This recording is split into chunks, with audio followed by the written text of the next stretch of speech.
money, it's just like in a marriage. Money in a business is one of those subjects you really don't want to talk about. It's kind of the elephant in the room. But you got to, and particularly now more than ever. So thank you for Whitney and them for having Beth and myself here tonight to kind of give you some little insights, maybe some nuggets, things to go back and think about, okay? I do have a PowerPoint, so let me see what I've got to do here. Let's start with the basics. Why do you need cash in a business? I mean, a business needs cash, so why do you really need it? Well, for a couple of things. I mean, you know, there are day-to-day operating expenses. You want to pay your employees. You got to pay your vendors. Got to have the lights on, telephone, all of those good things. Meet those contractual obligations. If you got loans, if you've got payroll, then you got to pay the IRS. Pay the owner. Boy, that's kind of a novel idea. But at some point, I mean, you're in business. It's a for-profit business. You're not a charity. And then number 4, I always like to throw in there. Invest for the future. And my thought on invest for the future is your retirement. Forget the business. You are putting your blood, sweat, and tears into this business for how many years? And if out of it you can't get some retirement, excuse me, you're not planning right. And don't sell yourself short. As you start doing your money stuff, think about what are you putting away for your retirement. And ask your accountant about what's the best way to do that. And get yourself a financial manager or a financial planner. It's part of what you have to do to look after yourself, please. Then, what I would propose that you do is at some point sit down and do a budget. You know, you hate to do it at home. Okay, so now in your business. Okay, still do it. You need to kind of figure out, number 1, first of all, look at the expenses. What do you need to pay the next 12 months? What are those operating expenses? What are all the obligations that you have to pay? Then you can start to maybe kind of back in some projected sales numbers, but you really need to know, what do you have to pay? What are the expenses that you're going to have for the next 12 months? Now, this thing is not cast in concrete.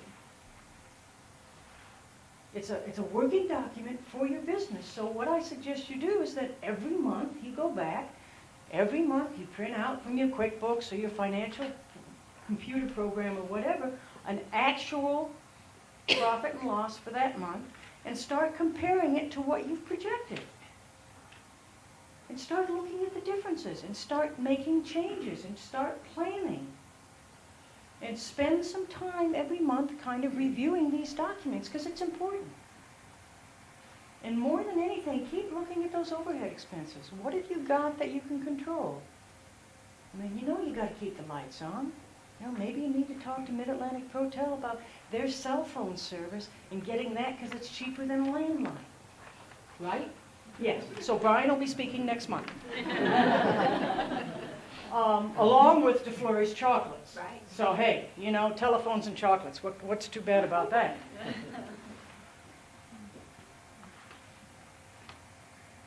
You run your business. So it's up to you to take the time to really start to put together the documents. If you need someone to come and kick your ass, excuse me, can you delete that? No. Call, I mean, and part of the handout you got is how you call Nancy and I. We will come over and sit down with you and hold your hand or whatever and help you work through it if you need the help. I know when it comes to money, it's a real sticky situation and nobody likes to talk about it in public. So if you need one-on-one, please, that's what we're here for. Be glad to help you. So you need money to run the business. You can start to think about what are your needs for next year, because some of those expenses are going to be there whether we have a recession or whether we've got a growing economy. They're going to be there. So you've got to make sure you know how to do that.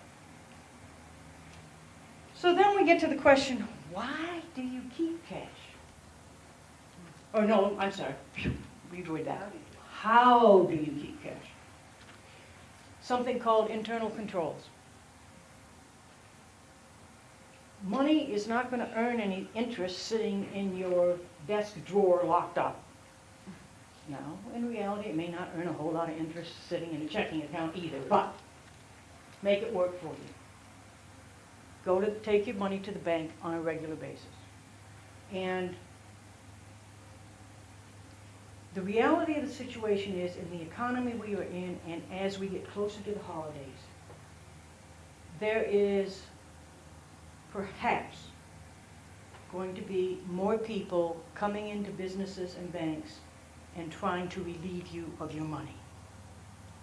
People are desperate for money, and the way they do that is come in and rob you. So get rid of that cash. Get it in the bank, okay? Particularly the holiday season coming up, I expect to see more. Verify your billings. If you bill people, double check to make sure that the computer or whatever another has done things properly. Particularly if people are getting credits or refunds or you're applying somebody's payment, make sure you do this all properly. If you have employees, train them on how to recognize shoplifting, how to recognize counterfeit money. Ask your local bank. If you don't know what a counterfeit bill looks like, ask your local bank to give you information. They have it. Train yourself, train your employees. Is human life more important than any amount of money in your business? I hope human life is more important. And you have a plan with your employees and yourself. If somebody comes up and sticks a gun in your face, give them the money. We want to see you here next month. But yeah, and you know, I don't want to be an alarmist, but the fact of the matter is, have you planned on how to deal with this in your business? Particularly if you have a retail store. Because I know some of you do. And you have good employees. All right, part of the promo for my section was 7 ways to improve your cash flow. So, okay. First of all, you have to understand cash flow. What is this thing? There's 3 elements to it. What you sell, what you earn, and what you spend. What are you selling? Have you changed your prices? Have you lowered your prices? What you earn is that kind of bottom line profit. And what are you doing with what you earn? And what you spend are those expenses. Some of them, you know, are recurring expenses, overhead expenses. You got to know how you're going to deal with that. So, if you want to make more sales, how can you generate more sales? I would be interested in a show of hands. How many people really think 80% of your sales come from 20% of your customers? Oh, wow. Okay. All right. Or we were willing to think it. We didn't know it before, but now we do. Well, it's an old adage. You know, it's one of those old adages. And people in marketing and sales keep telling you 80-20. And, you know, I don't know. If you don't think it is, go back and check your sales. And if you think it is, then you better have that list of those 20% of your customers that are your #1 customers, and you are giving them special deals, and you are calling them and saying, you know, you're such a great customer, we want you to come in next week, we got a surprise for you. Doesn't have to be much. Free ice cream cone, hey. What flavor of the month we got this coming up? Pumpkin.